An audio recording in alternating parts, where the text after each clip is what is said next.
Why did you guys break up if you guys still love each other? And you look back on when you had the chance to actually choose yourself and choose your goals, that regret will be so much more bigger.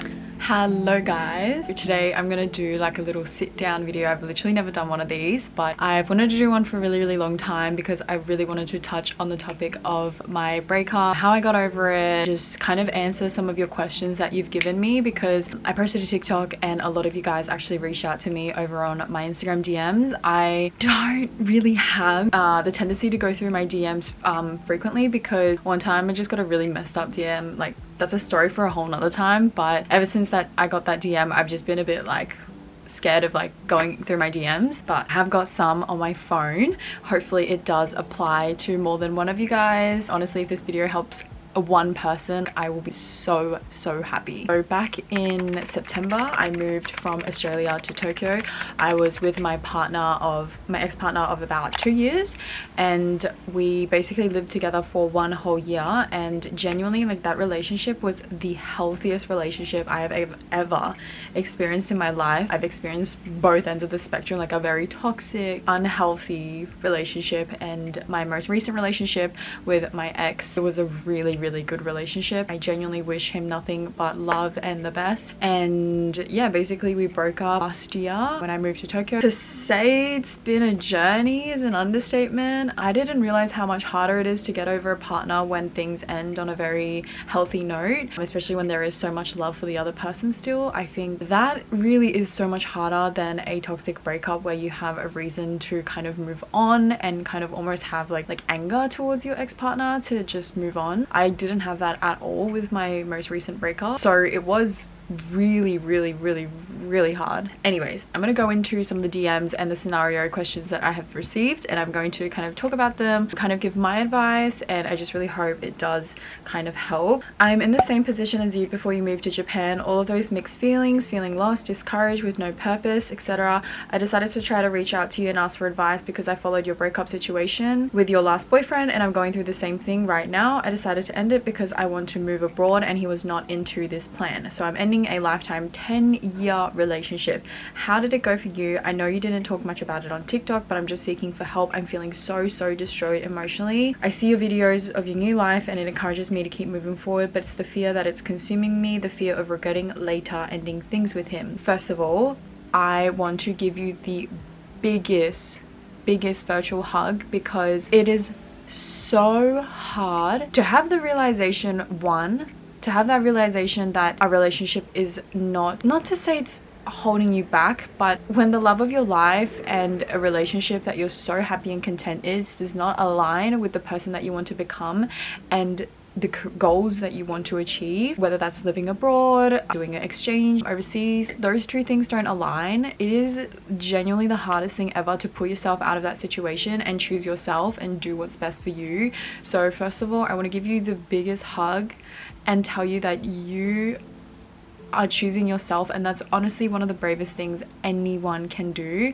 A lot of people obviously stay in relationships because they prioritize their partner's feelings and the relationship, and they forget who they are, what they want to do, what they want to become, and they put their kind of goals and dreams, they just put that on hold to prioritize a relationship and another person's feeling. 10 years is a really long time, and I have nothing to say, but I'm so proud of you. And if the fear of regretting it later scares you, I just want you to know this: the regret you will have in another 10 years time when you realize that you didn't pursue your dreams and your goals and you stuck with a partner and you stayed in a relationship, that regret should scare you so much more than the regret of losing your boyfriend.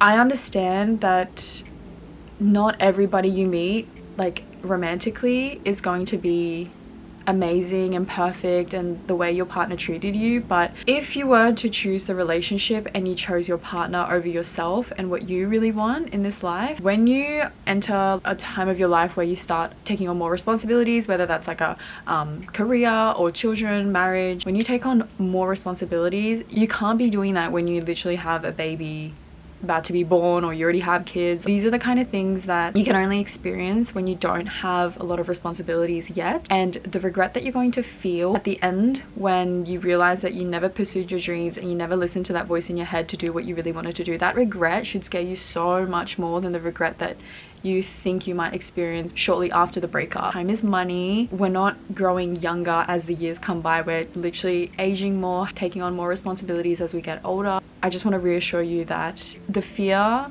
of potentially regretting the breakup, girl, that is so minuscule compared to the regret that you will potentially feel when it's been another 5-10 years and you look back on when you had the chance to actually choose yourself and choose your goals. That regret will be so much more bigger and impactful. So I want you to know you are so brave for choosing yourself right now, and I hope this just gives you a little bit of peace that you've done the right thing. And yeah, just don't worry, because the scale is just so much bigger. That regret that you're going to feel in 5 to 10 years time will be so much worse, because that you actually cannot change. The regret that you feel of potentially losing the love of your life, you're still going to have new friendships, new connections, new memories, new experiences, new opportunities. Like, I am so excited for you. I have no idea what country you're going to go to, but wherever you go, I just want you to know that you've chosen yourself, and that's the bravest thing anyone can do. Like, it is so hard to choose yourself over the love of your life, especially if you're like an empath and you really feel for other people's emotions and prioritize other people's feelings over yourself. It is hard. That was such a long answer, but I hope that kind of helped. Have another one. So I'm also in the process of leaving an incredibly loving relationship so that we can figure out ourselves. Literally any tips to get through it, please. Process of leaving an incredibly loving relationship so we can figure out ourselves. I know a lot of people, like, the topic of going to find yourself is very taboo. I completely agree that you can find yourself in a relationship with a loving partner, but if both of you agree that you should kind of have some time away from each other to just be on your own, I think that's amazing. Little backstory, I was in a relationship from the age 16 to 20, and then my previous relationship, I was with him between the ages of 20 to 22. So for the first time in my life, I really was on my own. It is something that I've never experienced in my life before. I've been quite independent my whole life. I moved out when I was 17. I never relied on my parents financially. I bought my first car at 16. Like, those kind of things. I thought I was very independent. Even though I was in a relationship, I was always kind of moving cities, had my own jobs. Even in high school, I was doing multiple jobs. I really thought I was like a very independent person, but you don't realize independence until you are not in a relationship. People might slam me for that, but that's just my personal opinion. The growth and the moments I had last year when I was going through the breakup, only having my own back because I didn't have a partner to depend on. I didn't have a partner to, you know, pick me up, cheer me up, motivate me, tell me that they're proud of me and my hard work. Like, when I didn't have that person, I really had to depend on myself only, and it's just a whole different thing that I'd never experienced before in my life. It's not to say that you can't do those things when you're in a relationship, but I think personally, because I had never been alone, it was just such a first for me to really have my own back, tell myself that I'm proud of myself when I was working really hard, like all that stuff. It was just so new to me. I feel like I'm not answering the question at all. During this time when you guys are apart, one of you guys finds somebody else, moves on. I'm such a firm believer that if it is meant to be, you will get back together. If, you know, you guys separate and your partner, ex-partner, does find somebody new, of course it's going to hurt. It's going to be really, really hard to see someone that you once loved or still love move on with somebody else. Of course that's painful, but just know that that's actually equally exciting, because there is somebody on this planet that you don't even know exists who will come into your life, who will love you the exact same way, if not more, better, who is going to become such a big part of your life. Like, that's actually exciting. If you worry when you guys are like apart and you figure yourselves out, you fear that he will find somebody new, just know that if that did ever happen, go. Like, that literally means there is someone walking on this planet that you don't even know exists. Maybe you do, maybe it's someone that you know, maybe it could be someone that you don't even know. We don't know. But it is so equally exciting to know that somebody's going to walk into your life and they're going to become the new love of your life. Because I truly believe that in every stage of our life, especially because we are not the same, like, I'm not the same person I was when I was 16. I'm not the same person when I was 20. I'm 22 now. I'm definitely so different from those two versions of me. So I truly believe that in your stages of your life, you are meant to meet a different love of your life, and that's totally normal, and that's on growth. And of course, there are beautiful couples who start dating in high school, get married. I think that's amazing. Like, that is so rare. I admire that so much. But equally, but in saying that, if you experience love with different people, I think it will really teach you a lot about yourself more than anything. Definitely my last two relationships, both of them taught me completely different things. But because I had those experiences, now I know the bare minimum that I will expect in my next relationship. Just because the last relationship I was treated amazingly. My standards are very, very high. It's a beautiful thing if you're experiencing a healthy loving relationship now, because that means this person has taught you what love is, and now you definitely should know what you like and what you don't like in relationships or a partner. So you can literally carry that on with your next relationships, and you will never ever ever accept anyone that is around here, you know, because your partner treated you up here. You're always going to expect up here, if you know what I mean. I think that's one of the biggest things that I'm very, very grateful for my ex and my last relationship. It really taught me what I expect in a loving relationship, in a loyal, healthy, strong relationship. So if you are currently in that loving relationship and you guys are going to part ways for a while to kind of find yourselves, focus on yourselves, I think that's amazing. And I think you should be very grateful for your partner for teaching you what love should be like, how it should feel. So I think that's amazing. And if you can just understand that if it's meant to be, it will be. And if it isn't, then that is so okay, because that means there's something so much bigger and better out there waiting to meet you, waiting to be presented to you. So in tips wise, of course the beginning is going to be really, really hard and sad. At the end of the day, it's your best friend, your therapist, your favorite person. Like, it's gonna be hard. So literally let yourself be sad. Please cry to your friends. You don't need to leave the bed if you don't want to. Validate that emotion, because if you do not validate that sad feeling and you try to get on with your day, move on quickly, like distract yourself, it's literally going to come back and bite you in the ass 4 months later, and you will still be heartbroken because you didn't spend a good chunk of time being sad. It literally took me 3 months of being a depressed little, like, I was so sad. I was so devastated. I was always looking at my old YouTube vlogs and crying, telling my best friend about it, and she was like, girl, why do you do this to yourself? But actually, like, when you allow yourself to be sad and feel that sad emotion, eventually your body's gonna be like, I'm not sad anymore. I've done all the crying. I've looked at this photo or this video 100,000 times. It doesn't make me sad anymore. But if you distract yourself, avoid that thought, and just ignore, invalidate, it will bite you in the ass 4, 5, 6 months, even 1 year later down the track. So just try to find a balance between distracting yourself with things that make you happy, whether that's hanging out with friends, socializing, going out for a drink with your co-workers.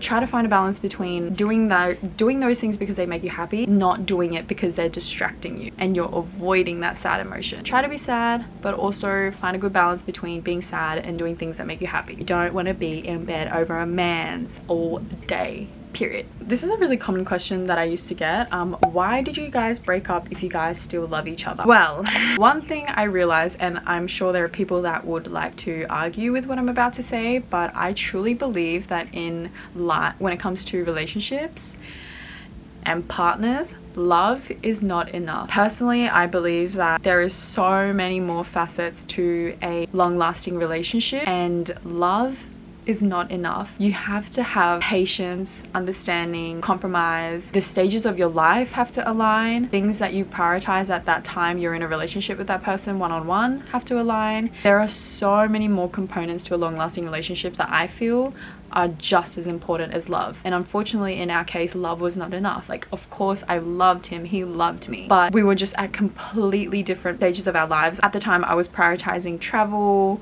moving abroad, living abroad, making new friends overseas. He has traveled in his 20s. He is also now at a time of his life where he wants to kind of think about important life things like getting a house, getting property. There's nothing wrong with that. Like, that makes so much sense. But I just think love is really not enough. And I guess the question is, why did you guys break up if you love each other? It's just, love is really not enough. And even if I was to stay in that relationship and stay in Australia, of course when I would turn his age, 28, like I feel like a part of me would actually have a bit of anger and remorse towards him, which is so not fair, because I chose to stay in the relationship and I chose to stay in Australia and I chose to choose the relationship and my partner over myself and my goals. So it's really no one else's fault except for myself to blame. I know that when I hit my late 20s and I look back and go, why didn't I move when I had the chance, when I didn't have this many responsibilities? I think it's really important to know that you don't just stay in a relationship because you love someone. You stay in a relationship with someone because